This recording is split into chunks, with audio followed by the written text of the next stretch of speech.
Izoba rya nyuma y'abazio kanso ya district ya Kabare ishitamire yahinguza y'ebyesente uyu mwaka gw'2026 mu rushitamoru chairman wa district Nelson Nshangabashaija abirataremo wa nyuma ya kanso kumubinga obutashutama omu nkiko zabo kumara enshutami ibiri. Chairman nawe akabinga omuhwezi we Mary akankwasa tugume ngu akamurabya merisho na habwekyo budget ya district omu kanso egi eyanjurirwe omuhandiki w'ebyesente Bridget Asinga tumwesige kwabire nayanjurira embarire egi. Bridget Asinga acyorekere ngu budget y'omwaka gw'ebyesente ogurikwija eyongere kuruga ha buhumbi 58 kuza buhumbi 64.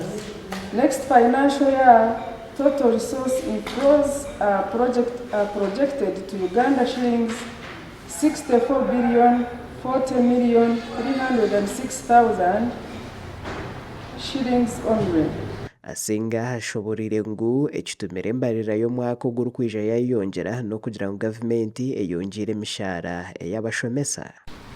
Ugandan shillings 4,607,220,420 has been provided as additional wage to cater for salary enhancement for primary school teachers and humanity teachers in secondary schools. Ari kushoma embarire egi Asinga cyorekere kurungi ngu esente ziri kusinga omu mbarire egi nizija kurugaho mu gavumenti ya rwagati kandi nizija kuba nizingana obuhumbi 62.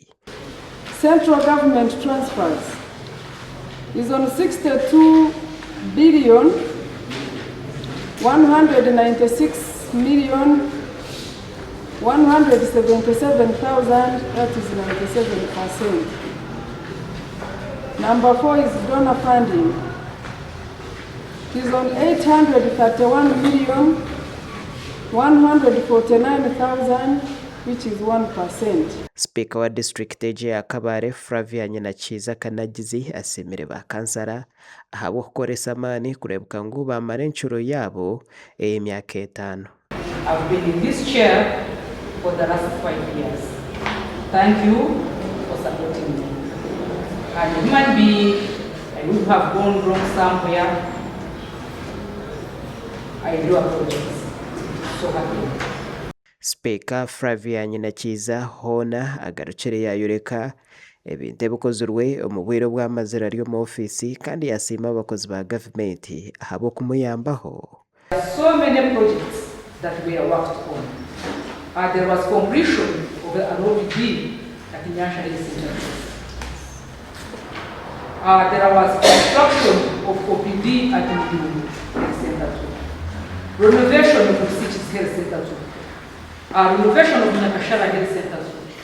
Omuhwezi w'omujwekero wa President Michael Kyakashari ashabire ba kansara okukoresa amani omu kurinda amataka ga district agarimu nigeibwa wahati hamwe no kwongera amani omu kushoroza emishoro. Something was being talked about land.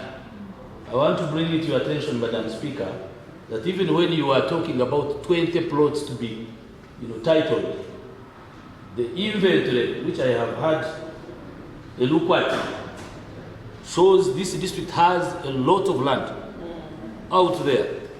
Others is already being sold. Amakuru aga gashakwa Jimmy Emmanuel omuri Kabare.